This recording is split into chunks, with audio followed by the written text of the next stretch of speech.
दर्शकहरू नमस्कार। एबिसी वाचमा यहाँहरूलाई हार्दिक स्वागत छ। म अनन्त अनुराग।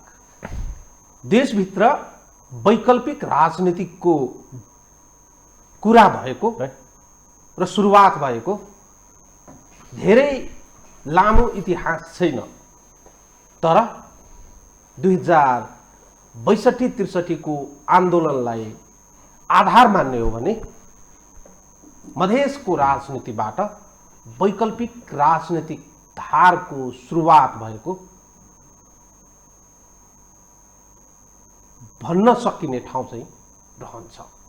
मुलुकको राजनीति एउटा एकाङ्की शैलीमा अगाडि बढिरहँदा 62-63 को आन्दोलनपछि मधेस आन्दोलनले एउटा वैकल्पिक राजनीतिक धारको श्रृङ्खला सुरुवात भएको मान्न सकिन्छ। त्यस यता आजको मितिसम्म आइपुग्दा वैकल्पिक राजनीतिका नाममा थुप्रै बहसहरू, डिस्कसनहरू, डिस्कोर्सहरू भए। हुँदा त कतिसम्म भयो भने माओवादीको आन्दोलनको मियोको रूपमा रहनुभएका डाक्टर बाबुराम भट्टराई संविधान निर्माणपछि चटक्कै माओवादी पार्टी छाडेर नयाँ वैकल्पिक शक्ति निर्माण गर्ने भन्दै नयाँ शक्तिको निर्माणमा जुट्नुभयो। यता सामाजिक आन्दोलन गरेर देशभित्र सुसंस्कृत राजनीतिको स्थापना गर्ने हेतु सामाजिक अभियन्ताहरूको एक समूहले विवेकशील पार्टीको परिकल्पना गरे। नभन्दै निकै जोश जागरका साथ राजनीतिक भन्दा पर बसेका व्यावसायिक व्यक्तित्वहरूको सहभागिता पनि रह्यो। तर छोटो समय व्यतीत हुँदै गर्दा वैकल्पिक राजनीतिक भित्र विचलनहरू पनि देखा परे। वैकल्पिक राजनीतिक भित्र वैचारिक सैद्धान्तिक मात्रै होइन, व्यवहारिक रूपमै केही समस्याहरू देखा परे, जुन समस्याहरूले आम जनता वैकल्पिक राजनीतिक प्रति जुन तवरले विश्वास गर्ने आधार बन्दै गएको थियो, त्यो आधारमाथि तुषारपात गर्ने काम भयो। र आज वैकल्पिक राजनीति गर्छु भन्नेहरूलाई नै व्यङ्ग्य हान्ने काम हुँदैछ र भनिँदैछ, जुन जोगी आए नि कानी चिरेको।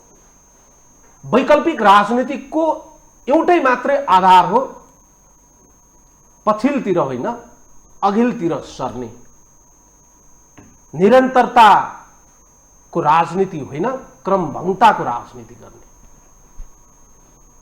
उपलब्धि व्यक्तिगत रूपमा होइन जनताको लागि गरिने। तर भएका छन् त यो बहस र डिस्कोर्स। आज म किन सुरु गर्दैछु भने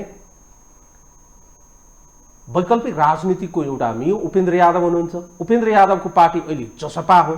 जसपा भित्र वैचारिक सैद्धान्तिक होइन, व्यवहारिक रूपमै पार्टीलाई वैकल्पिक शक्ति बनाउने कुरामा मतभिन्नता देखिएको छ। अर्को वैकल्पिक पार्टीको रूपमा स्थापित भएका विवेकशील साझा पार्टीभित्र पनि सोही अवस्था देखिएको छ। छोटो समयभित्र टुटफुट जुटका श्रृङ्खला निरन्तर भइरहे। हुँदा त अब विवेकशील साझा पार्टी कतातिर अगाडि बढ्यो भने उही परम्परागत पार्टी जसले पुरानो एजेन्डा बोकेका छन्, राप्रपाको बाटोमा अगाडि सरे। त्यसो हो भने वैकल्पिक पार्टीलाई किन यसरी बदनाम गरिँदैछ? वैकल्पिक शक्तिको राजनीति गर्ने तर पश्चिमगमनको बाटोतिर किन अग्रसर भइँदैछ? यो सवाल आजको मूलभूत सवाल हो।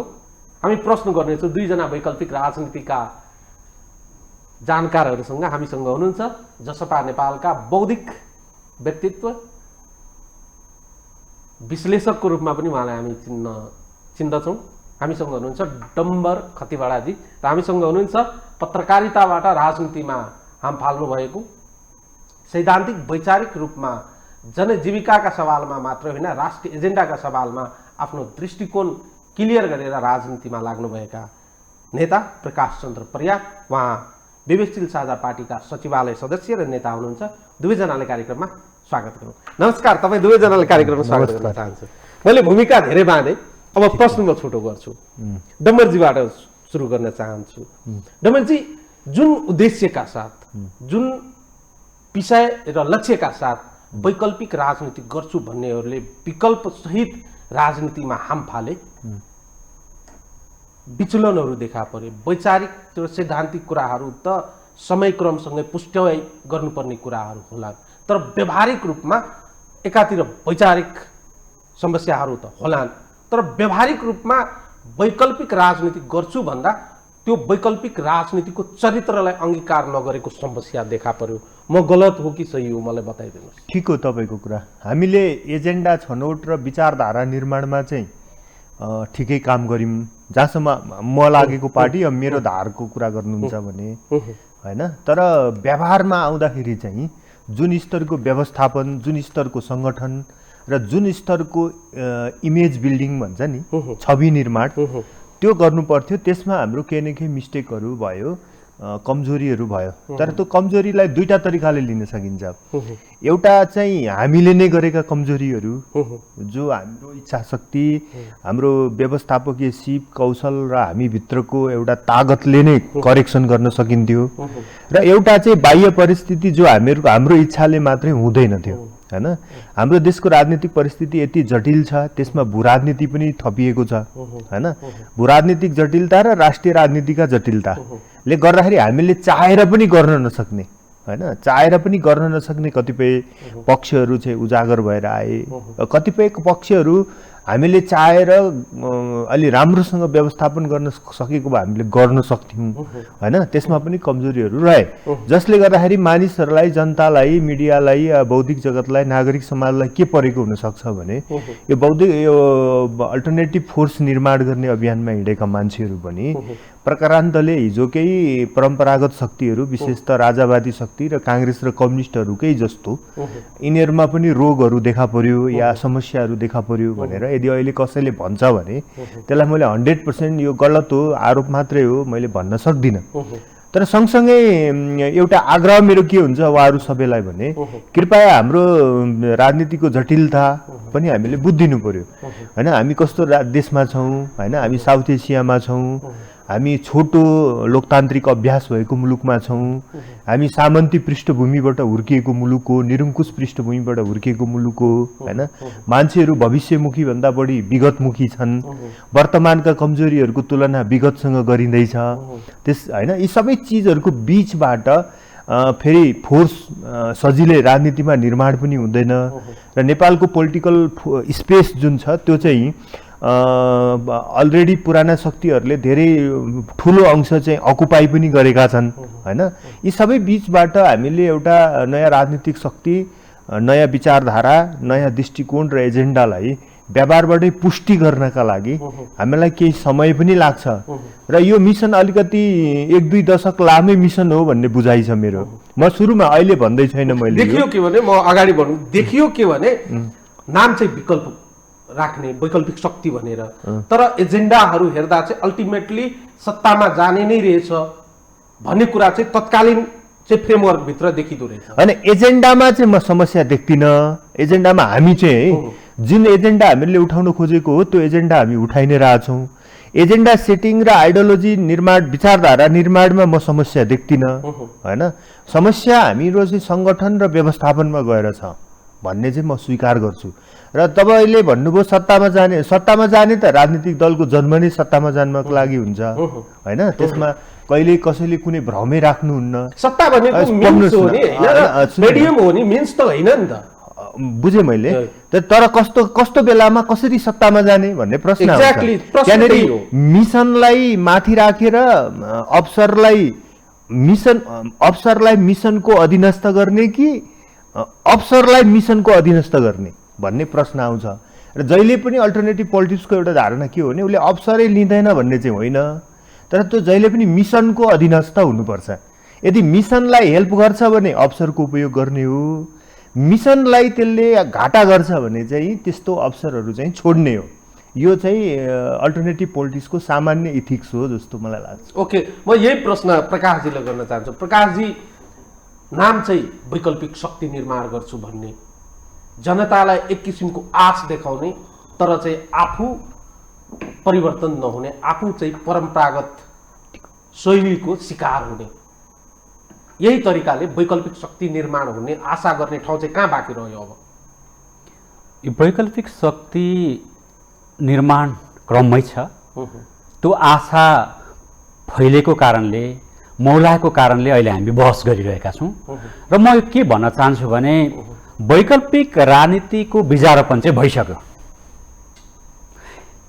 यो अब मौलाउँदो छ, फैलिँदो छ, होइन, कलकलाउँदो छ, यसले गर्नु खोजिरहेको छ, लड्छ, होइन, विचलन हुन्छ होला। अघि विश्लेषकज्यूले भन्नुभयो यसको कतिपय व्यवस्थापनमा, कतिपय सैद्धान्तिकमा आयो होला। तर नेपाली राजनीतिमा एउटा वैकल्पिक राजनीति भनेर जुन बिजारोपण भयो, जुन विचार आयो, जुन आइडिया आयो, यो चाहिँ अब छिरिसक्यो। यसले कति बेला फुल्छ, फैलिन्छ, यसलाई कति छिटो मलजल गर्ने हो, यसलाई सुइलाएर ठुलो बनाएर छिटै गर्ने हो कि अथवा यो अर्ग्यानिक रूपले बढ्छ कि, यो चाहिँ हाम्रो अभ्यास, भोगाई र नेपाली जनताको चाहना, इच्छा र हाम्रो कार्यकुशलता, क्षमतामा भर पर्छ जस्तो लाग्छ। अघि चाहिँ डमरजीले बताउनु भयो यो वैकल्पिक राजनीति गर्छुको समयावधि भनेको ओभरनाइट हुने होइन भन्ने कुरा चाहिँ क्लियर छ। तर जनतामा भन्दा पनि वैकल्पिक राजनीति गर्ने नेतृत्वमा चाहिँ आएका व्यक्तिहरूसँगै नै एक किसिमको धैर्यताको कमी देखियो। एउटै इलेक्सन फेस गरेका छ, यो भएन अब चाहिँ छलाङ मार्नुपर्छ भन्ने मानसिकताको विकास भएको देखिन्छ। यो एजेन्डा हाम्रो चाहिँ जनताले रुचाएन, यो एजेन्डा बोकेर चाहिँ वैकल्पिक राजनीति भन्ने कुरा चाहिँ सब भ्रम हो भन्ने मानसिकताको विकास भएको देखिन्छ भने तपाईँ एउटा सुसंस्कृत राजनीतिको परिकल्पना गरेर वैकल्पिक एजेन्डा आम जनतामा ल्याउनुभयो, तर त्यो बाटो कठिन छ, टाढा जानुपर्ने।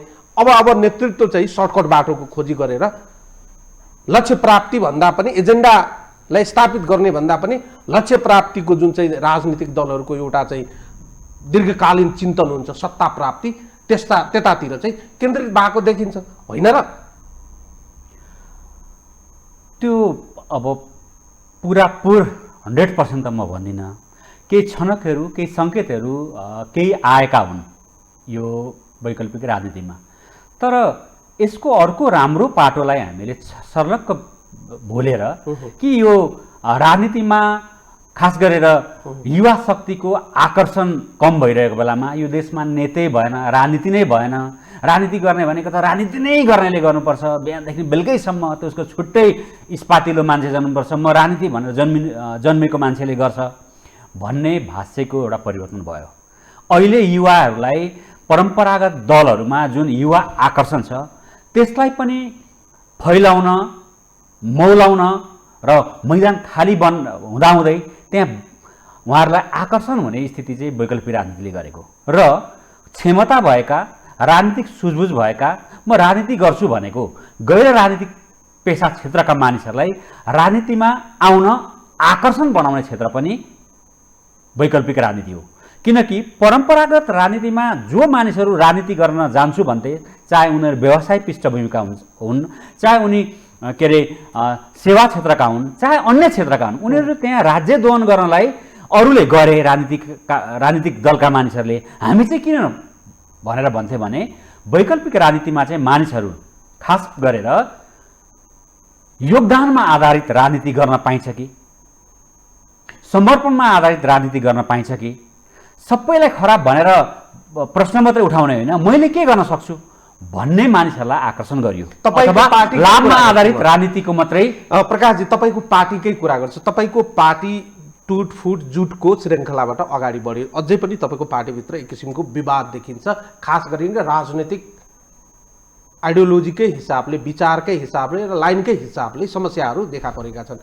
तपाईँहरूले एक किसिमको चाहिँ सकारात्मक सन्देश छर्नुभयो, तर आफूभित्र त्यो सकारात्मक शक्ति, ऊर्जालाई कायम राख्न नसकेको त सत्य हो नि आजको दिनमा। त्यो अर्धसत्य हो।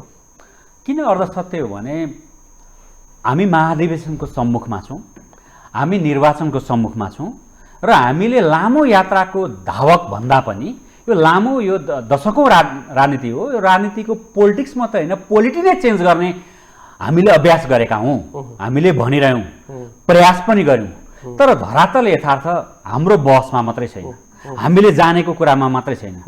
किनकि हामीले लोकतान्त्रिक गणतन्त्रको जगमा निर्वाचनलाई मानिसके पछाडि निर्वाचनको अभ्यासबाट यो देशको रूपान्तरण गर्न जाने भन्यो नि त हामीले।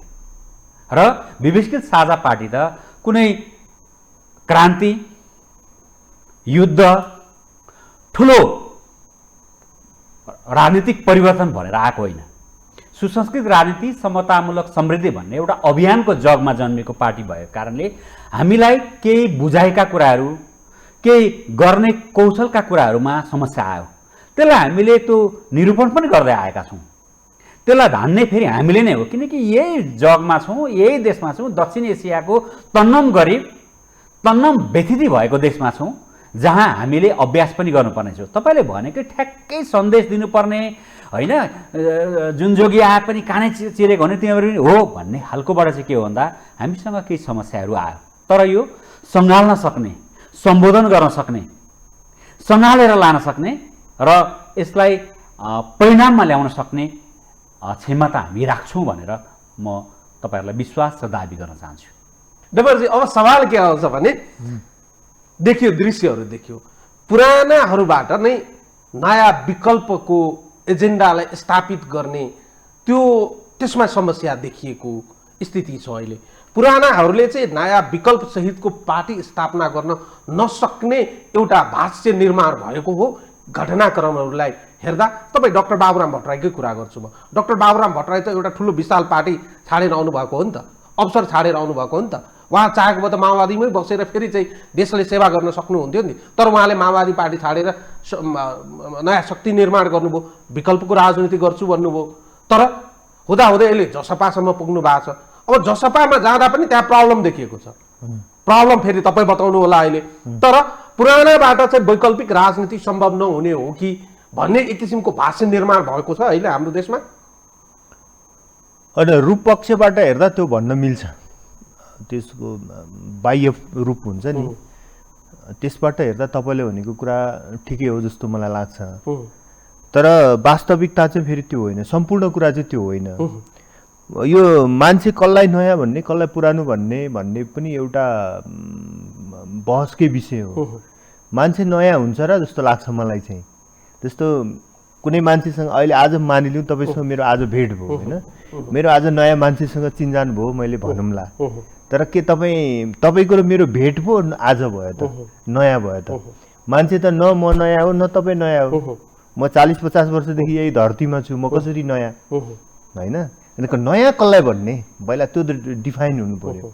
जहाँसम्म राजनीतिमा आउँदै नआएका मान्छे, राजनीति गर्दै नगरेका मान्छे, राजनीति बाहेकका अरू पेसा व्यवसाय र समाजका राष्ट्रिय जीवनका अरू पक्षमा भएका मान्छे भन्नु खोज्नु भएको हो भने अब त्यो पनि बिल्कुल नयाँ मान्छे त होइन।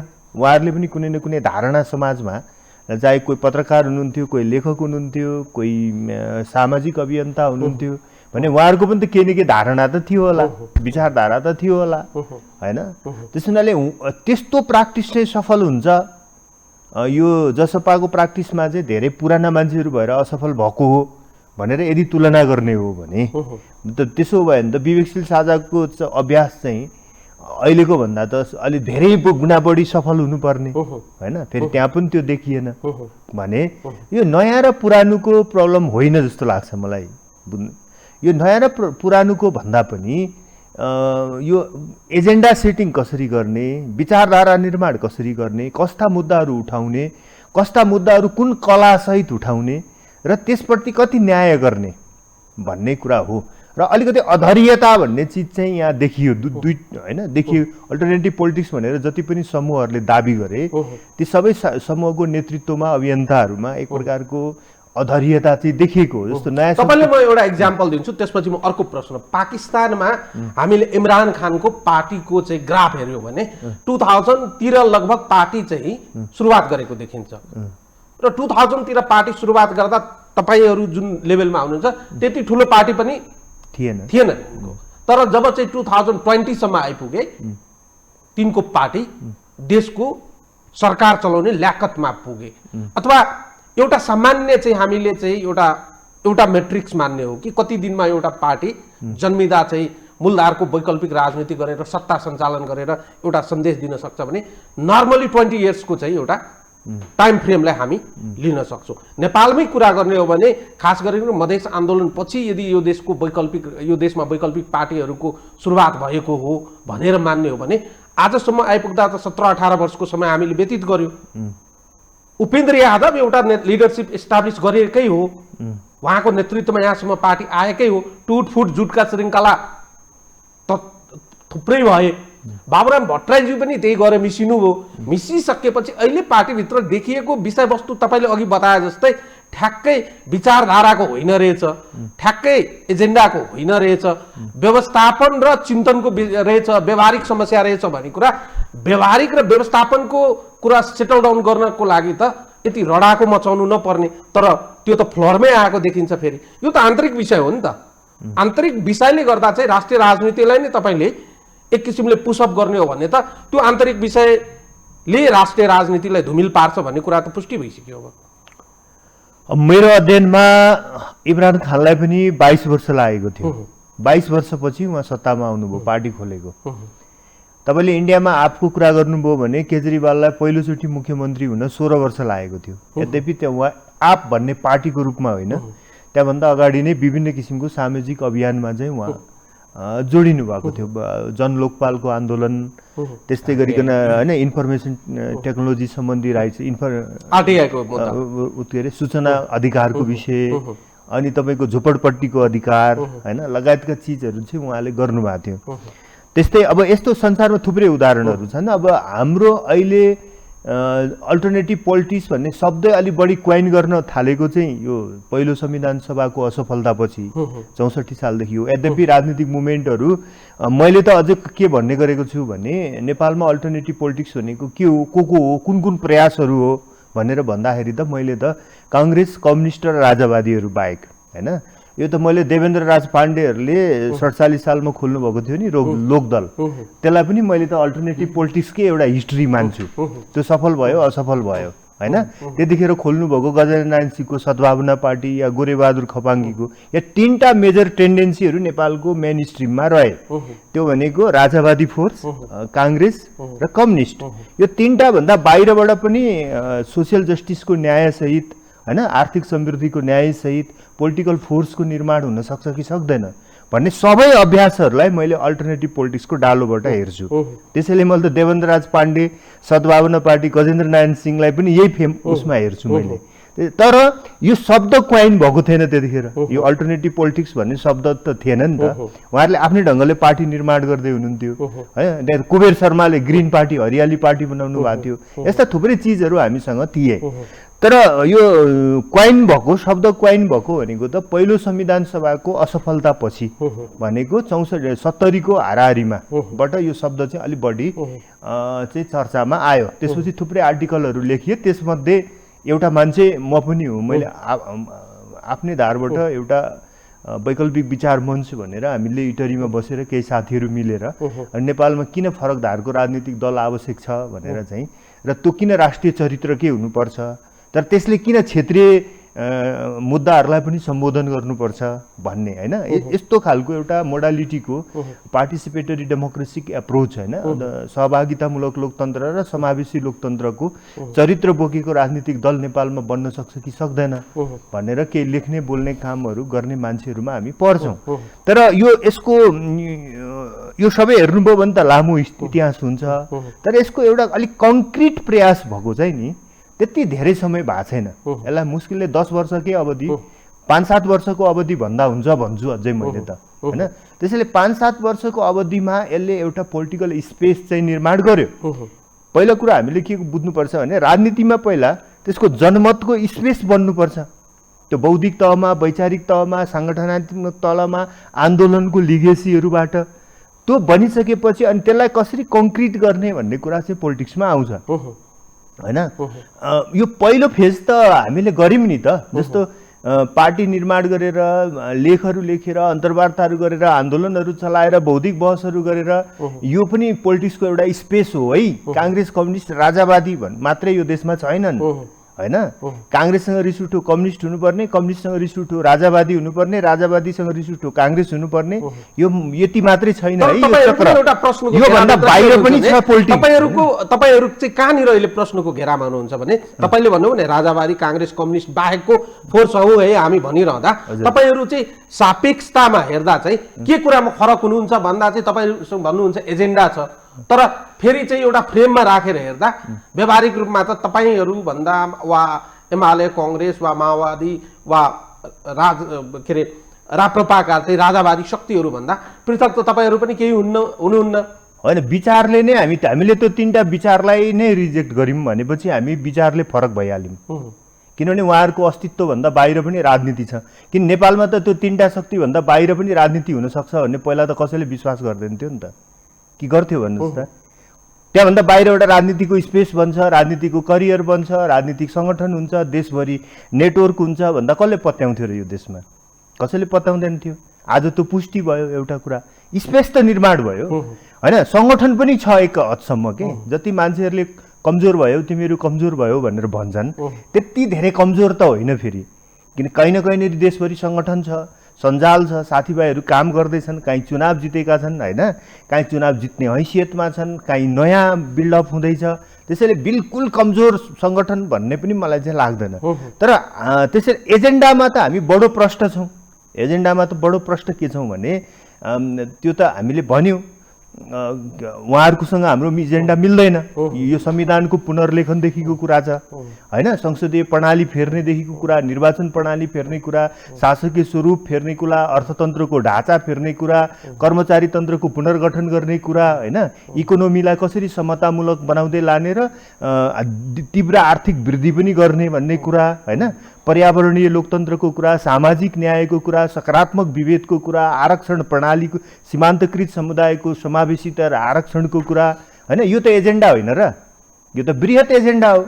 हामी पार्टीमा झगडा गर्दै होला, बाजाउँदै होला, हाम्रो सङ्गठनमा कहिलेकाहीँ समस्या आएको होला, तर यो एजेन्डामा पैरवी गर्न त हामीहरूले कहिले छोडेको छैन नि हैन। ठिक छ, तपाईले के भन्नुभयो भने अब हाम्रो प्रब्लम कहाँ हो त, म तपाईँलाई ठ्याक्कै भन्छु। त्यसैले विचारधाराको समस्या होइन, पोलिटिकल स्पेस पनि हामी निर्माण गर्दैछौँ, त्यसमा पनि सन्तोष गर्न सकिन्छ हैन। एजेन्डामा पनि हामी बडो प्रष्ट छौँ र यो एजेन्डाप्रति पनि हामीले धोकाबाजी गरेको, गद्दारी गरेको जस्तो मलाई चाहिँ लाग्दैन। हाम्रो पार्टीको हकमा, हाम्रो आन्दोलनको हकमा हामी जे भनेर स्थापना कालदेखि हिँडिरहेछौँ तिनी एजेन्डाहरूको पुनर्पुष्टि गरिरहेछौँ भने हाम्रो समस्या भनेको कहाँ हो त भन्दा नेपाल देशको जुन सिचुएसन हो, राजनीतिक परिस्थिति हो, यो राजनीतिक परिस्थितिमा एउटा छिटो विकास गर्ने चुस्त दुरुस्त पार्टीको छवि दिएर, चुस्त दुरुस्त शुद्ध पवित्र, ल यति शब्द पनि मैले जोडेँ, चुस्त दुरुस्त पनि व्यवस्थापनमा,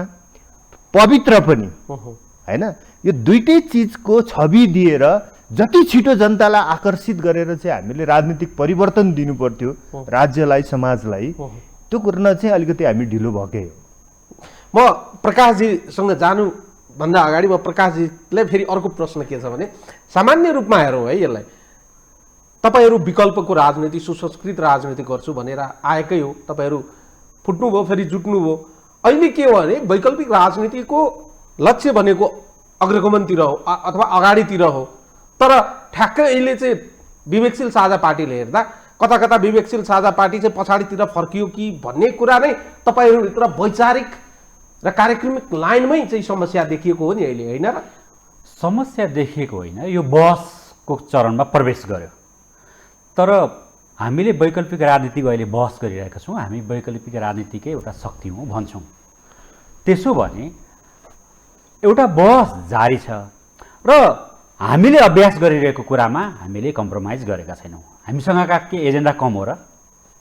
हामीले 2046 पछाडि सत्तामा रहेका र के अरे कर्मचारी तन्त्रको जिम्मेवार मान्छेहरूको भ्रष्टाचार गरेका कुराहरू छानबिन गरौँ, त्यसलाई हामीले छोडेका छौँ छैनौँ।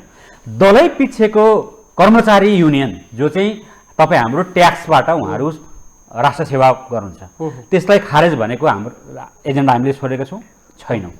संसद विकास कोषलाई एउटा तपाईँलाई गरी खाने होइन राज्य दोहन र कार्यकर्ता पाल्ने अभ्यास गरिएको छ, यहाँ एकदम कमजोरी छ।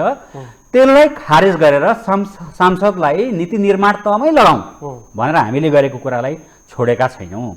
हामीले विश्वविद्यालयमा प्राज्ञिक जगतलाई आफ्नो दलीय आचरणअनुसार त्यहाँ चाहिँ पद सोपान भएन भने, क्याम्पस चिफ भएन भने, डिन भएन भने, उपकुलपति भएन भने कालो मोसो दलेर जुत्ता लाउने प्रथाको अन्त गरौँ र विश्वविद्यालयलाई विशुद्ध प्राज्ञिक क्षेत्र बनाऊ भनेर हामीले के भन्यौँ? हाम्रो विद्यार्थीको भातृ सङ्गठन हुँदैन भन्यौँ। वकिल जो न्यायसँग जोडिएको छ, पत्रकार जो समृद्धिसँग जोडिएको छ, दलै पिच्छेको भातृ सङ्गठन धान्छ नेपालले, त्यसले समृद्धिको यात्रा अगाडि बढाउँछ भनेर हामीले के भन्यौँ? दलै पिच्छेको व्यावसायिक भातृ संस्था हामी अभ्यास गर्दैनौँ भनेर हामीले अभ्यास गरिरहेछौँ। र हामीले के भन्यौँ भने अल्टरनेटिभ पोलिटिक्समा के हो त? पोलिटिक्स भनेको चाहिँ पुरै राज्य दोहन, एकले अर्कालाई तेजोवध गर्ने, सासै फेर्न नदिने, टायर बालेरै गर्नुपर्ने, नेपाल बन्दै गरेर गर्नुपर्ने हो भनेर हामीले भाषा नै चेन्ज गऱ्यौँ। अहिले इभन विप्लवलाई समेत, अहिले त उहाँ शान्तिपूर्ण राजनीतिमा आउनुभयो, नेपाल बन्द गर्नुपर्नेमा हामीले च्यालेन्ज दियौँ। नेपाल खुल्ला छ भनेर हामीले देशैव्यापी हाम्रो आफ्ना सङ्गठनहरूलाई परिचालन गरेर नेपाल अब बन्दको विकल्प बन्द होइन, नेपाल खुला छ भनेर हामीले गऱ्यौँ। हामीले टायर बाल्ने पोलिटिक्स होइन, सुसंस्कृत पोलिटिक्स गर्न सकिन्छ भनेर हामीले यति भनिरहँदा राप्रपा जस्तो पुरातन शक्तिसँग तपाईँहरूको अहिले बराबरी वा तपाईँहरू सोही लाइनमा भासिनु भयो भन्ने कुरा त आयो त मार्केटमा। यो गलत हो। तपाईँहरूले जुन लाइन अहिले लिनुभएको छ वा राप्रपासँगको सामिप्यता वा सोही अनुसारको चरित्र र चित्रण गर्ने जुन काम भइराखेको छ त्यो गलत हो। तपाईँहरू त्यस्तो हुनुहुन्न भन्ने कुरा भन्न सकिने आधार छ? आधार छ। अहिले के बहसहरू आइरहेका छन्। हाम्रो अध्यक्षज्यूले राप्रपाका अध्यक्षसँग भेटेको पनि हो। यो पार्टीमा एकीकरण, एकता, यसको छलफल भएको छैन र विवेकशील साझा पार्टीमा अहिले सबैभन्दा ठुलो मुखरर भनेको कम्तीमा विवेकशील साझा पार्टी लोकतान्त्रिक गणतन्त्रप्रति प्रतिबद्ध छ र विवेकशील साझा पार्टी एउटा भूत प्रेत भइसकेको पुरानो शक्तिलाई काँधमा हालेर समृद्धिको यात्राको लागि अब अगाडि बढ्न सक्दैन भन्ने बहस पनि जारी नै छ। त्यो बहस निकै ठुलो मुखररमा छ। केही बहस भयो होला, यो पार्टी हो, पार्टीमा अन्तर पार्टी बहस हुने कुरा, छलफल हुने कुरा, एलायन्स गर्ने कुराहरू, एकले अर्कालाई सँगै मिलेर जान सकिन्छ भन्ने कुराहरू बहसमा आएका कुराहरू सत्य हुन्। तर एउटा मरेको सिनोलाई काँधमा हालेर समृद्धिको यात्रा सम्भव छ भनेर हामीले ल तपाईँले भनेको आरोप लगाएको त्यो कुनै एउटा अमुक संस्था जो 2064 सालमै त्यसको अन्त्य गरिसकेको छ त्यसलाई बोकेर अब यसले समृद्धिको यात्रा गर्न आँटो भनेर अहिले बाहिर भनिरहेको कुरा सत्य होइन। भाष्य के, न्यारेटिभ के हो भने विचारभन्दा माथि देशको परिकल्पना गरिन्छ, संघीयता र समावेशिता खारेज गर्नुपर्छ। तर्कनाको अर्थ के हो भने मौजुदा अहिलेको राजनीतिक यो उपलब्धिलाई तपाईँहरू स्वीकार गर्नुहुन्न भन्ने कुराको पुष्टि होइन। हामीले विवेकशील साझा पार्टीले समावेशिता, सामाजिक न्याय, मानव मर्यादालाई प्रवर्धन गर्ने कुरालाई कम्प्रोमाइज गर्नुपर्छ भनेका छौँ।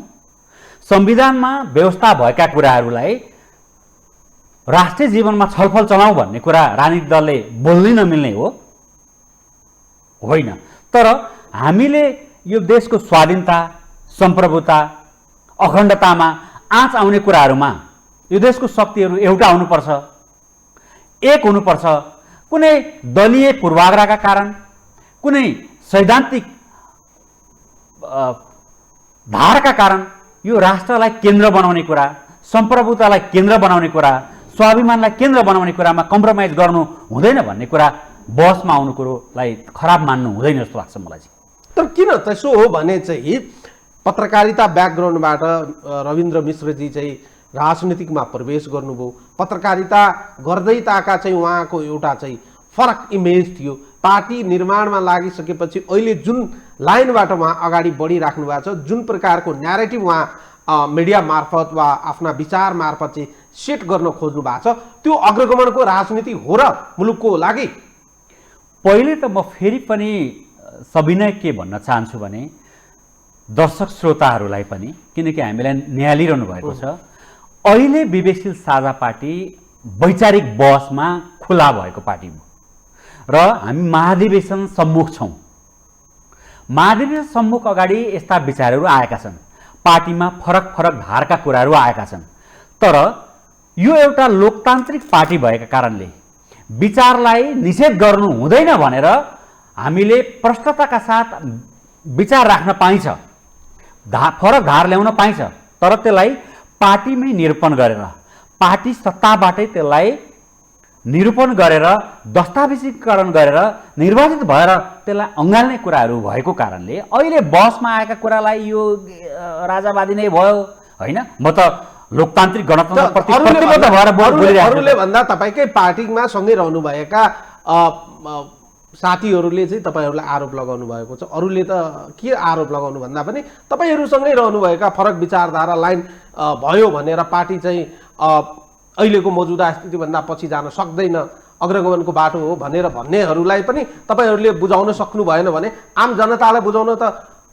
कठिन पर्ला नि। अब यो सत्य हो, आम जनतालाई बुझाएर यो देशको राजकाज शासन प्रशासनमा पुग्छौँ भनेर तयारीका साथ अभ्यासका साथ आइरहेको पार्टीमा केही सैद्धान्तिक, केही व्यवहारिक, केही पद सोपानका आन्तरिक कुराहरू बाहिर आयो भन्दैमा पार्टी नै गयो के अरे विचारमाथि निषेधै गर्नुपर्छ भन्ने होइन। हाम्रो पार्टीमा अहिले विचारको बहस सुरु भएको छ। तपाईँहरूले विचारको बहस सुरु गरिरहँदा खास गरिकन तपाईँहरूको विवेकशील साझा पार्टीको सुरुवाती क्षणमा रहेका तपाईँकै पार्टीका नेताहरू, पाण्डेजी जस्ता, रञ्जुन दर्शना जस्ता सुरुवाती चरणमा पार्टी निर्माणमा लागेका थुप्रै नेताहरू, सूर्यराज आचार्य जस्ता नेताहरू, थुप्रै प्रोफेसनल्सहरू सबै अहिले चाहिँ साइड लागिसके। कारण त केही त पक्कै होला, केही समस्या त छ जसको कारणले गर्दा ती पात्रहरू चाहिँ जुन तत्त ठाउँमा रहँदा चाहिँ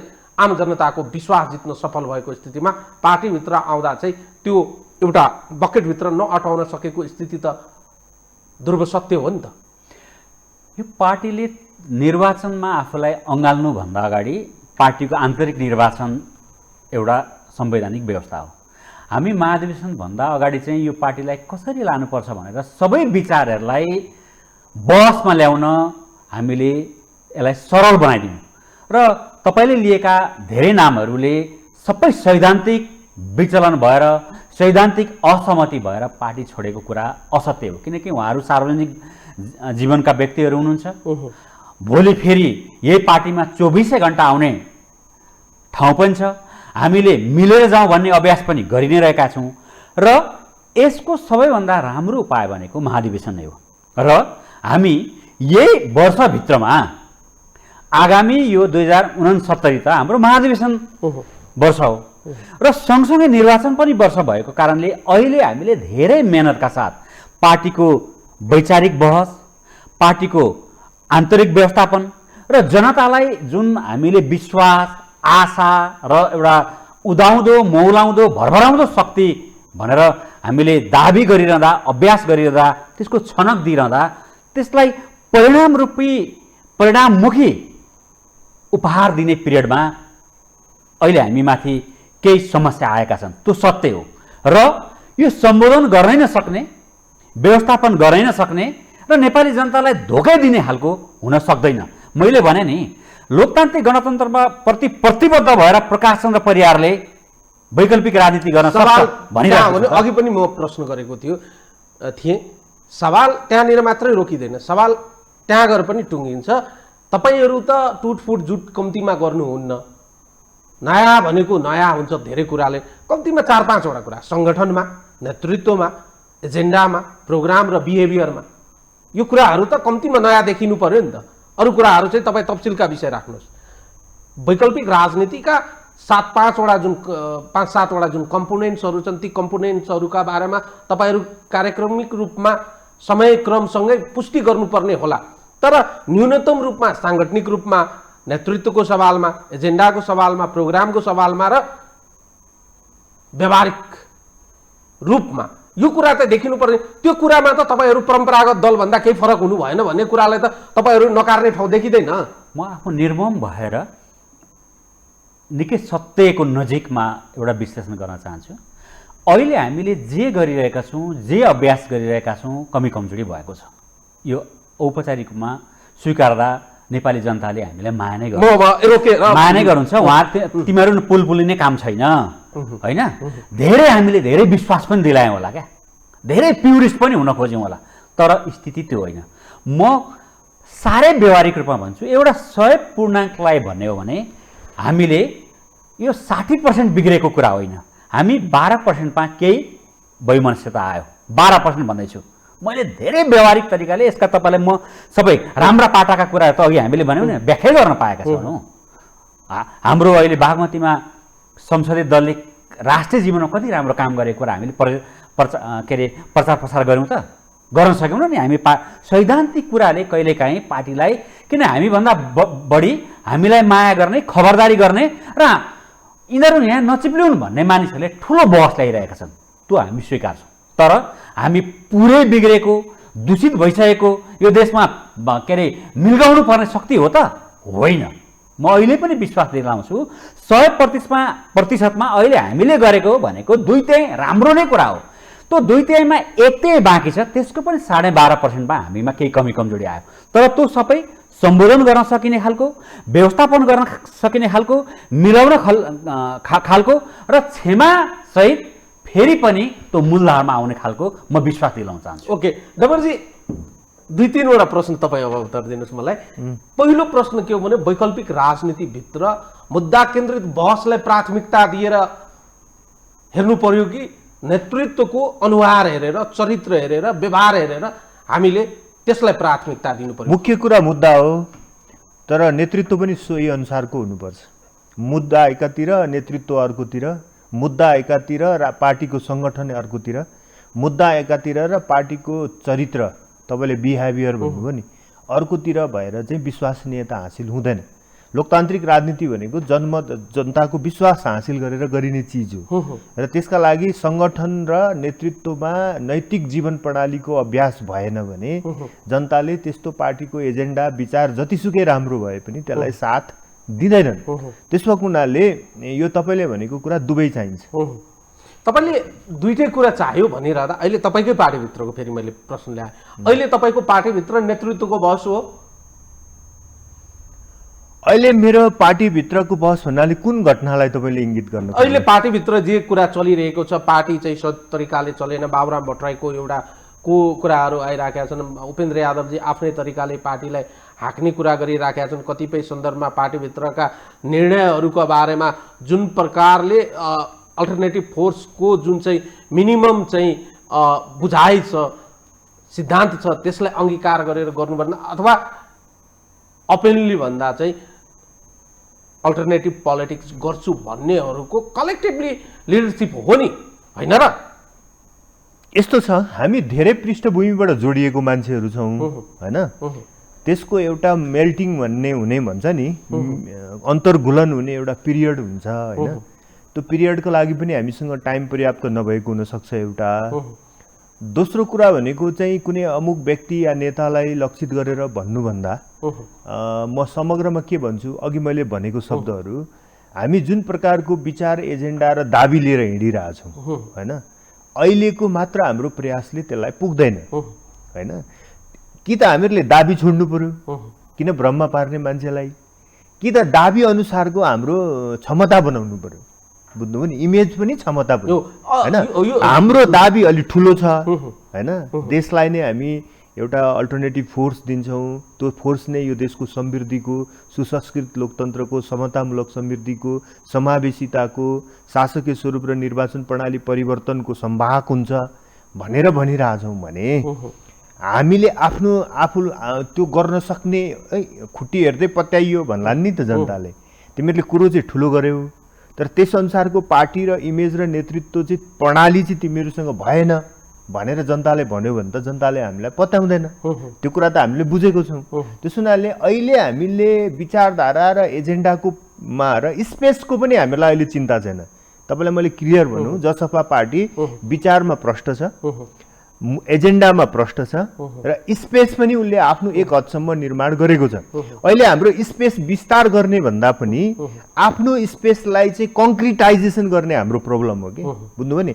जत्रो स्पेस हामीले अकुपाई गरिसकेका छौँ त्यो नछिरोलियोस्, त्यो जोगियोस् भन्ने पनि एउटा हाम्रो मुद्दा हो। त्यसैले यो तीनटा चिजमा हामीसँग समस्या होइन, हामीसँग नेतृत्व नै नभएको भन्ने समस्या पनि होइन। तपाईँले भने जस्तो धेरै हिसाबले नाम चलेको व्यक्तित्व पनि हुनुहुन्छ, सर्वस्वीकार्यताको सवाल पनि आउँदो रहेछ। अहिले त्यहाँ होइन, अहिले हाम्रो समस्या भनेको पार्टीलाई प्रणालीभित्र हाल्ने र प्रणालीभित्र जसको जे भूमिका हो त्यो भूमिका चाहिँ सबैले आफ्नो ठाउँमा ठिक ढङ्गले गर्ने। प्रणालीभित्र ल्याउने कुरा भने फेरि चाहिँ त्यो व्यवहारसँग गएर जोडिन्छ, व्यवहारसँग जोडिन्छ। तपाईँलाई मैले चाहिँ अधिकार दिन्छु भन्ने तर म अधिकार दिन्न भनिसकेपछि व्यावहारिक रूपमा समस्या त्यहीबाट उत्पन्न हुन्छ। पार्टी समावेशीकरण गर्छु भन्ने सिद्धान्तलाई अंगीकार गर्ने तर पार्टीलाई समावेशीकरणको सिद्धान्त त्यसरी यो पार्टी हिँड्नै सक्दैन।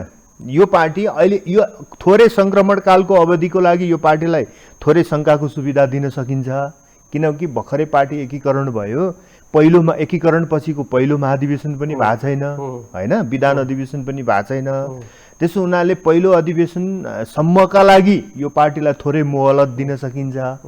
तर पहिलो अधिवेशनसम्म पुग्दाखेरि पनि उसले आफ्नो राजनीतिक जीवनमा, सङ्गठनात्मक जीवनमा उसले दाबी गरेका समावेशिता लगायतका मुद्दाहरूलाई चाहिँ ठ्याक्कै व्यवहारमा देखाउन सकेन भने यो पार्टीलाई मान्छेले पत्याउँदैन। त्यो कुरो पनि फेरि हामीले बुझेको छौँ। त्यसो तर अलिकति समयको मोहलत चाहिँ हामीहरूलाई चाहिन्छ। त्यो भनेको कम्तीमा एउटा महाधिवेशन गर्ने अवधि होइन सम्म चाहिँ हेर्नुपर्छ, किनभने महाधिवेशन नगरुन्जेल त अलिकति सङ्क्रमणकालीन नेतृत्व हुने चलन त फेरि संसारभरि छ। तदर्थ समिति जस्तो अहिलेको हाम्रो पार्टीको जति पनि संरचनाहरू छन् एक प्रकारले कुनै पनि महाधिवेशन अधिवेशनबाट नआएको हुनाले यी सबै एक प्रकारका तदर्थ हुन् होइन। तदर्थ त ठ्याक्कै भने जस्तो हुँदैन नि त।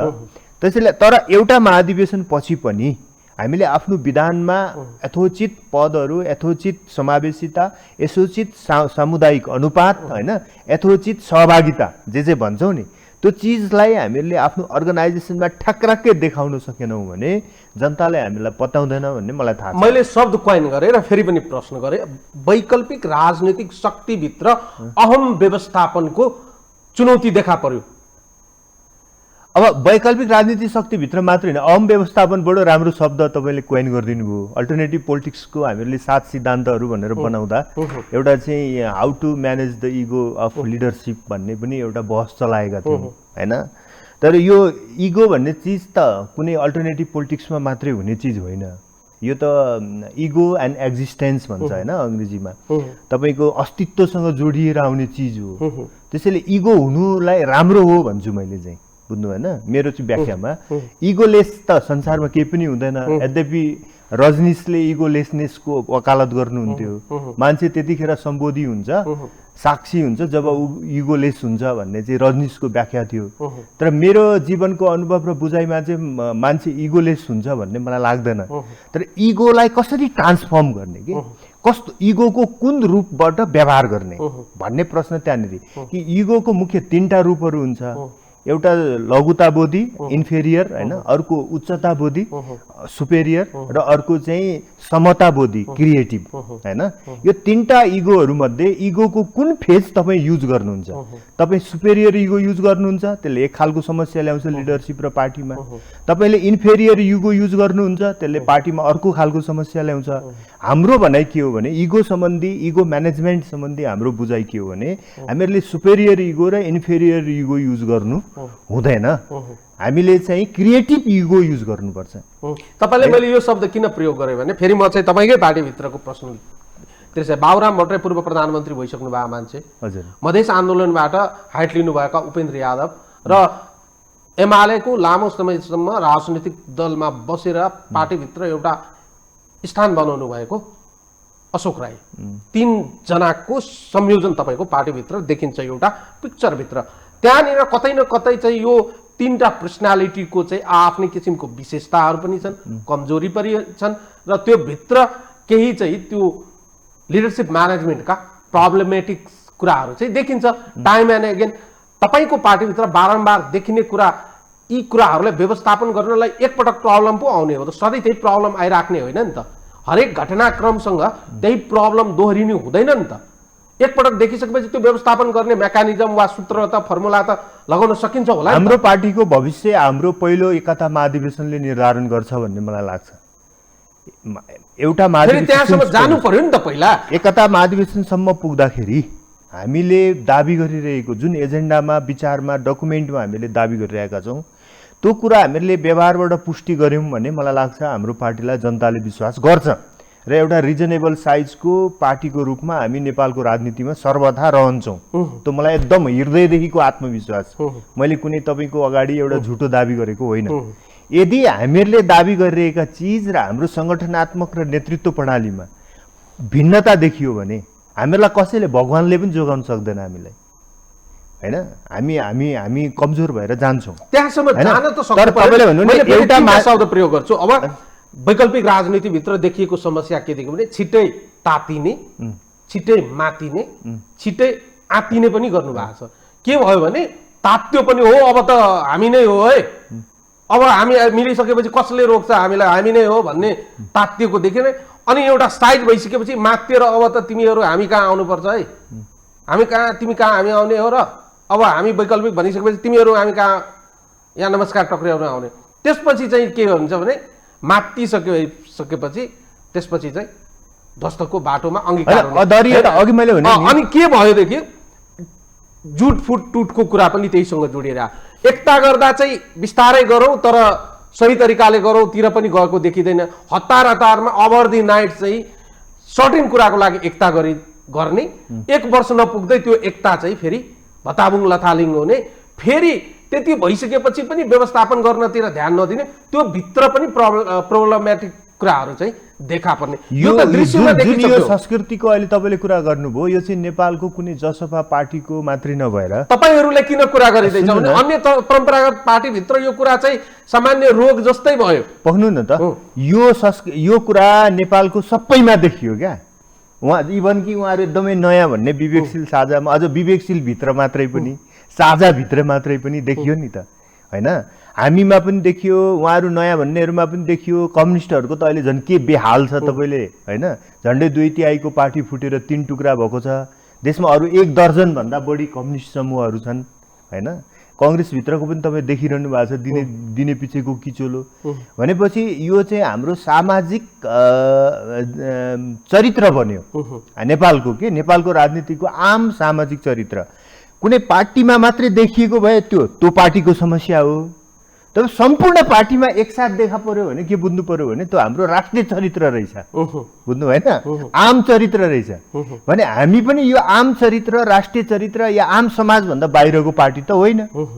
जे चिज नेपाली समाजमा छ त्यो प्रवृत्ति त कुनै न कुनै रूपले त जसपामा पनि आउँछ, त्यो विवेकशील साझामा पनि जान्छ, राप्रपामा पनि जान्छ, जहाँ पनि जान्छ। त्यो भनिसकेपछि अब यहाँनिर एउटा महत्त्वपूर्ण प्रश्न छ, तपाईँले पनि उठाउँदा हुन्छ भने यो जुन राष्ट्रिय चरित्र हाम्रो यो टुटफुट गुट, होइन, असङ्गत बहसहरू, असङ्गत व्यवहारहरू, असहिष्णुताहरू, या त सुपर इगो, होइन, या त इन्फेरियर इगोको नेतृत्वबाट अभ्यास, होइन, अनि एकल नेतृत्वको चाहना, होइन, यो सारा चिजहरू जुन नेपालको राजनीतिमा बारम्बार हरेक धारको पार्टीमा देखा परिरहेछ, यो चरित्र बोकेर हामी समृद्ध र सुसंस्कृत नेपाल बनाउन सक्छौँ कि यसलाई फेर्न जरुरी छ त भन्दा फेर्न जरुरी छ। अब फेर्न जरुरी छ भनेपछि के गर्नु पर्यो? सबैतिरबाट फेर्दै जानु पर्यो। किनभने एउटै समाजमा भएपछि एक ठाउँको प्रभाव अर्को पार्टीमा पर्छ। जस्तो उदाहरणको लागि तपाईँलाई म गतिलो एउटा उदाहरण भन्छु कि नेकपा त्यतिखेरको नेकपासँग 2/3 थियो नि त। केपी ओलीको सरकार त 2/3 थियो। त्यो नफुट्दैको भए, नेकपा नफुट्दैको भए जसपा पनि फुट्ने थिएन। किन नेकपा फुटेपछि माधव नेपाल र प्रचण्ड समूहले को अभावमा ओलीजीले चाहिँ बहुमत गुमाउनु भयो। बहुमत गुमाएपछि हाम्रो पार्टीको एउटा पक्षलाई फुटाएर लगेर बहुमत पुर्याउँछु भनेर हाम्रो पार्टी फुटाउनतिर लाग्नुभयो। त्यो घट्टाले गर्दा त हाम्रो ठाकुर महतो समूह फुट्यो। भनेपछि नेकपाको फुटको प्रभाव कहाँ आयो त? हामीसँग आयो नि। भनेपछि एउटै समाजमा भएपछि एउटा पार्टीका खराब चरित्रहरूको प्रभाव अर्को पार्टीमा पनि पर्छ। हेर्नु है, यो समस्या छ। त्यसो भएको हुनाले मैले के भनिरहेको छु भने यो हाम्रो जुन राष्ट्रिय संस्कृति र राष्ट्रिय चरित्र बनेको छ यसलाई फेर्न जरुरी छ र यसले फेर्न थाल्ने कसले त यसलाई बदल्ने कसले त बदल्नुपर्छ भनेर सबैले भन्ला तर बदल्ने लिडर चाहिँ को हो त अगुवाई कसले गर्ने भन्दा आउने पार्टीको महाधिवेशनसम्ममा यो जनता समाजवादी पार्टीले नै यो काम गर्नुपर्छ भन्ने मेरो भनाइ आग्रह दाबी हो म समय थेरै नहोला तर थोरै त्यसका लागि त पार्टी तपाईहरूको कमिङ महाधिवेशनसम्म त एकजुट भइराख्नु पर्यो नि त्यो अगाडि नै त्यस अगाडि नै चाहिँ चोइटिने दिशातिर गइदिँदो रहेछ त्यहाँनिर पो समस्या छ अब त्यो अगाडि नै फेरि फुट्यो मलाई त्यस्तो इन्फर्मेसन अहिले छैन मैले त्यस्तो अपेक्षा पनि राखेको छैन म त्यो पक्षमा पनि छैन फुटको पक्षमा पनि छैन हैन अब तब फेरि मैले भनेर हुने पनि होइन हिजोको महन्त ठाकुरहरू राजेन्द्र महतो पनि मैले फुट्दिनुस् भनेर फुटेको होइन मेरो आग्रह एउटा हुन्छ मैले त्यो ठाउँबाट प्रयास गर्छु अब मेरै प्रयासले सबै चिज हिन्छ भन्ने त यो दुनियाँमा छैन त्यसैले तपाईँले भने जस्तो को हो कि होइन कि कुन तहको हो कि के को हो कि कसो हो त्यो अहिले म ठ्याक्कै भन्न सक्दिनँ म जस्तै प्रकाशजी आम रूपमा अघि उहाँले बडो मिठो चाहिँ उठाउनु भयो पार्टीभित्रका एजेन्डाहरूको सवालमा भन्दा पनि अहम व्यवस्थापन इगोज प्रब्लम एउटा र नेताहरूमा चाहिँ म सुपेरियर हो म नै सर्वेसर्वा हो व्यक्ति नै पार्टी जस्तो देखिने समस्या पनि अल्टरनेटिभ पोलिटिक्सको समस्या हो यो त अघि अब विश्लेषक खतिवडाको कुरामा त्यो प्रश्न गर्ने ठाउँ पनि छैन तर तुलनात्मक दुईटा कुरा उहाँको पार्टी र हाम्रो पार्टीको आन्तरिक समस्या अलिकति फरक छ हाम्रो पार्टीमा चाहिँ को मन्त्री बन्ने कसलाई राजदूत बनाउने यो प्रकाश चन्द्र परियारको मान्छे यो आयोगमा रोकिएन भनेर होइन रविन्द्र मिश्रसँग मेरो विवाद भएको हो रविन्द्र मिश्रसँग अर्को रमेश पौडेलको विवाद भएको होइन हामीसँग अहिले अलिकति पार्टी बनाउने क्रममा कुन वैचारिकीले कुन एजेन्डाले पार्टी चाहिँ अलिक छिटै अलिकति म्याचर्ड अलिकति के अरे जनतामा जान सक्ने अनि जनतामा जान सक्ने मात्रै होइन विपक्षीले पनि पत्याउने जनताको पनि आशाको केन्द्र हुँदै गर्ने किन यो त एकदम धेरै शक्तिको पुजारी भएको होइन ठुलो शक्ति अलिकति धेरै त्यो राजका शासन प्रशासनमा भए पछाडि त्यहाँका खराब भए पनि तस्कर भए पनि बलात्कारी भए पनि त्यो पार्टीले संरक्षण गर्ने जुन संरचनालाई हामीले भोग्दै आयौँ र हामीले के भन्यो भने यो प्रवृत्ति त चेन्ज गर्न हामी सक्छौँ तर पार्टीको अघि हाम्रो पनि पार्टीको महाधिवेशन सम्मुख छौँ हामी महाधिवेशनलाई हामीले सद्भाव महाधिवेशन एकताको महाधिवेशन अथवा धेरै हदसम्म साह्रै राम्रो महाधिवेशन बनाउन खोजिरहेको अवस्था हो तर हामीले उठाउँदै आएको कुरालाई चाहिँ फेरि ठ्याक्कै पार्टीमा त त्यत्रो ठुलो होइन त के विकास समृद्धि सुशासन सामाजिक न्याय स्वाभिमान आत्मनिर्भरता यस्ता एजेन्डामाहरूमा त हाम्रो फरक मत त छैन र पार्टीले हामीले के अभ्यास गर्यौँ भने एउटा फरक मत हुने बित्तिकै अब फुटेरै जानुपर्छ अर्को पार्टी नै बनाउनु पर्छ भन्ने खालकोमा अहिलेसम्म हामी त्यहाँ पुगेका छैनौँ त्यो विडम्बना त्यो दुर्भाग्य हामी रोक्न सक्छौँ भन्ने हामीलाई विश्वास छ तर फरक धार फरक विचार फरक दृष्टिकोण र म यो फरक समूहबाट यही पार्टीमा रहेर म परिचय बनाउन चाहन्छु भन्नेलाई निषेधको राजनीति गर्नु हुँदैन भन्ने खालकोमा हामी लगभग सहमतमा छौँ त्यसकारणले हामीले के भन्यो भने हामीसँग विचार मिल्ने समूहहरू छ भने आऊ केलाई सेन्टर बनाएर भन्दा विवेकशील साझा पार्टीको दस्तावेजलाई सेन्टर बनाएर हाम्रो एजेन्डालाई आत्मसात गरेर त्यसकारणले भन्यो नि त हामीले युवाहरूलाई राजकीय जीवनमा राष्ट्रिय जीवनमा विभिन्न पेसा व्यवसाय क्षेत्रमा छुट्टै विशिष्ट परिचय बनाएका मानिसहरू राजनीतिक दलका उनलाई सहयोगी मात्रै हुने हो कि राजनीतिक सहयात्री बन्न सकिन्छ भन्दा राजनीतिक सहयात्री सहयोद्धा बन्न सकिन्छ त्यो सहयात्री बन्नको लागि त जोडी राख्न सक्ने क्यापासिटी र सोही अनुसारको संयन्त्र तयार गर्न सक्नु पर्यो नि तपाईसँग म जोडिनु पर्ने वा अन्य कोही पक्ष चाहिँ जोडिएर बसिराख्नको लागि त सोही किसिमको मेकानिजम आवश्यकता होला त्यो मेकानिजम बनाउन नसक्नु त वैकल्पिक राजनीति गर्छु भन्नेले नजानेको हो नि त अलिकति यो जस्तो अहिले पछिल्लो दशकमा हामी फास्ट फुडमै गएका छौँ फास्ट फुड फास्ट डेथ भनेको छैन। अब यो अर्ग्यानिक ग्रोथ यहाँसम्म भएकै हो, तर अर्ग्यानिक ग्रोथको मात्रै भरमा परेर हुँदैन। समयअनुसार कौशलता होइन, तपाईँलाई पुरै त्यो टाइपराइटर यसलाई चाहिँ चरण लाग्छ, काङ्ग्रेस र कम्युनिस्ट हुनुलाई 70 वर्ष लाग्यो भनेर हामीले 70 वर्ष कुर्नुपर्ने अवस्था छैन। त्यो मैदान खाली छ, त्यो स्पेस खाली छ, त्यो डेलिभरी दिने ठाउँमा छिटो हामी पुग्न सक्यौँ भने राम्रो खबरदारी हुनसक्छ भन्ने हाम्रो विश्वास हो। र हामीले के देखाइरहेका छौँ भने अहिले परम्परागत दलहरूमा विवेकशील साझा पार्टीको एउटा राम्रो पक्ष जबरजस्त के आयो भने त्यहाँ इमान जमान भएका, क्षमता भएका, केही गरौँ भएका भनेका मानिसहरू परम्परागत दलमा छन् भने पनि उनीहरू जुन आइसोलेट भएर बस्ने, स्पेस नपाउने, उनीहरू चाहिँ जहिले पनि अल्पसङ्ख्यक फरक मत भएर बसिरहनु पर्ने मानिसहरूलाई चाहिँ होइन, अर्को एउटा खबरदारी गर्ने शक्ति निर्माण भइरहेको छ।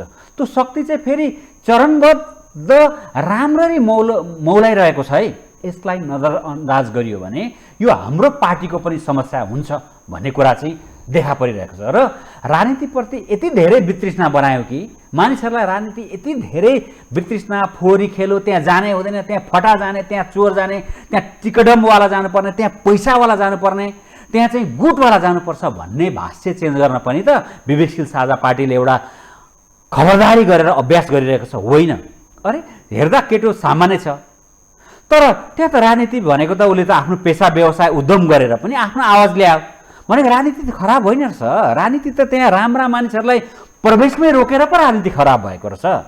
अहिले सत्तारूढ दललाई च्यालेन्ज दिइरहेको छ बतासम्मले। विवेकशील साझा पार्टीले त त्यसको चर्को आलोचना गरिरहेको छ। यसले के हुन्छ भनेको देशलाई नै राम्रो हुन्छ, राजनीतिलाई सङ्ग्लाउँछ। ओहो काले काले मिलेर खाउँहालेवाला रहन्छ है। एउटा प्रभावकारी रूपमा खबरदारी गर्ने दलहरू आइरहेका छन्।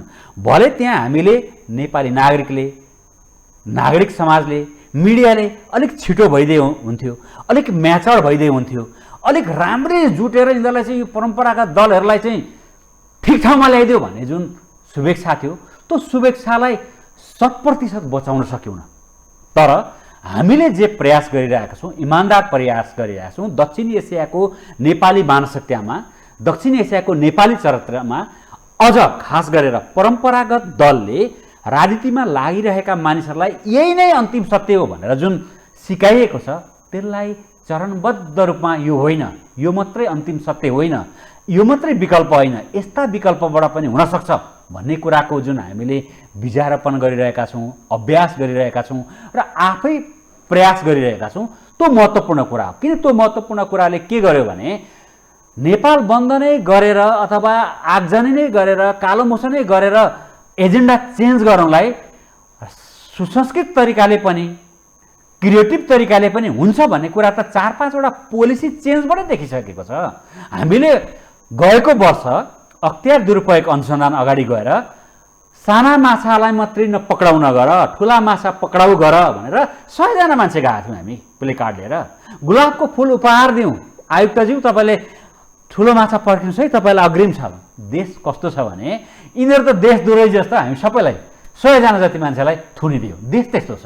तपाईँहरूले राम्रो काम गर्नुभयो, अझ राम्रो काम गर्नुहोस् है भन्ने ठाउँ छैन नि त यहाँ। यो कुन चाहिँ शक्ति आयो हामीलाई सिकाउने? त्यस्तो अवस्थामा हुर्केको, गुज्रिएको र त्यस्तो चरित्र चाहिँ अभ्यास गरेर आइरहेको कारणले हामीलाई सजिलो छैन र हामीले भन्यौँ यो सजिलो यात्रा छैन। तर सजिलो यात्रा छैन भन्दैमा हामीले लोकतान्त्रिक गणतन्त्रमा के अरे अभ्यास गरिरहँदा, निर्वाचनलाई आत्मसात गर्दा महँगो निर्वाचन प्रणालीको चेन्ज पनि त खोज्यौँ हामीले। ओके राइट, हामी समय सकिएको छ, तर म अन्तिम प्रश्न गर्न चाहन्छु डमरजीसँग। डमरजी, वैकल्पिक राजनीति गर्छु भन्ने एउटा हुटहुटी र रहर त देखिन्छ, त्यो वास्तविकतासँग नजिक छैन, एक थरीको बुझाइ छ। यो बुझाइ सही छ कि गलत छ? आवश्यकता हो, औचित्य पनि हो, देशलाई चाहिएको पनि छ, जनतालाई चाहिएको पनि छ, समय पनि भएको हो। 21औं शताब्दीमा आइसक्यौँ, हामी इन्फर्मेसन टेक्नोलोजीको युगमा आइसक्यौँ। विश्वसँग तुलना गरेर हेर्नुहोस् भने हेर्दा पनि हाम्रो देश यसरी नै विश्व रङ्गमञ्चमा प्रतिस्पर्धी मुलुक बन्न सक्दैन। त्यसैले नेपालमा एउटा नयाँ खालको राजनीतिक दल जसले देशको समावेशिता र समृद्धि दुइटै, होइन, सामाजिक न्याय र आर्थिक विकास दुइटै लाई सँगै हिँडाउन सक्छ त्यस्तो पार्टीको आवश्यकता छ। यो कुरामा म 100% विश्वस्त छु। तर के त्यसैले छ- धरातल छ, वास्तविकता हो। तर धरातल छ, वास्तविकता हो भन्दैमा एउटा उखान छ पहाडतिर, तपाईँको के भने डोकोमा दुध दुहेर त हुँदैन हुँदैन। होइन। त्यसैले त्यो डोकोमा होइन, साँच्चै ढुङ्ग्रोमै दुध दुनको लागि होइन, अथवा हाम्रो तराईको भाषामा भन्दा बाल्टिनमा होइन, डोलमा दुध दुनको लागि त डोल हुनु पर्यो होइन। त्यसको लागि त तपाईँको के भने त्यो बनाउने काम चाहिँ हाम्रो हो कि। हामीले डोकोमै दुध रह्यौँ भने त हुनेवाला छैन होइन। हामीले राम्रो ढुङ्ग्रो या डोल बनाउन सक्यौँ भने यो चाहिँ छिट्टै हुने भैँसी पाल्ने तर दुध दुहुने चाहिँ भाँडो चाहिँ व्यवस्थापन नगर्यो भने त नहुने रहेछ। हुँदैन। अहिलेको स्थिति ठ्याक्कै त्यस्तो ठ्याक्कै देखिन्छ। त्यही हो। हामीले आफ्नो पार्टीहरूलाई एउटा डोको बनाउने कि राम्रो डोल या ढुङ्ग्रो बनाउने होइन, त्यो कुरा हो। म तपाईँहरूलाई धन्यवाद दिन्छु। तर वैकल्पिक पोलिटिक्सको नाममा केही सकारात्मक कुराहरू देखिए तापनि पछिल्लो समय जुन प्रकारले वैकल्पिक राजनीतिक शक्तिहरूलाई चाहिँ जुन प्रकारले चाहिँ न्यारेटिभहरू चाहिँ सेट गरेर एक किसिमको चाहिँ पछाडि धकेल्ने र कतै वैकल्पिक शक्ति निर्माण गर्छु भन्नेहरू पनि पक्षगमनको बाटोमा गयो कि भन्ने जुन बुझाइ छ, त्यसतर्फ चाहिँ त्यस्ता न्यारेसनहरूलाई, त्यस्ता भाष्यहरूलाई चाहिँ तोड्नतिर चाहिँ लाग्नुपर्छ जस्तो देखिन्छ। यद्यपि मुलुक चाहिँ फेरि अर्कोतर्फ द्विदलीय राजनीतिमा जाने कुराको खतरा पनि त्यतिकै रहेको देखिन्छ राष्ट्रिय राजनीतिमा। तर फेरि पनि प्रतिस्पर्धात्मक खुल्ला राजनीतिक प्रतिस्पर्धामा शक्ति निर्माण भन्ने कुरा ओभर द नाइट हुन नसके तापनि यसले केही समयक्रम त लिन सक्छ होला। तर निर्माणको प्रक्रिया नै अवरुद्ध चाहिँ हुनु हुँदैन है। त्यतातिर चाहिँ ध्यान केन्द्रित हुनुपर्छ जस्तो मलाई लाग्छ। समय र संवादको लागि तपाईँ दुवैजनालाई म धन्यवाद दिन चाहन्छु। धन्यवाद। धन्यवाद। दर्शकहरू, आजको लागि यति नै। समिड युनिटलाई मलाई पनि बिदा दिनुहोस्। नमस्कार।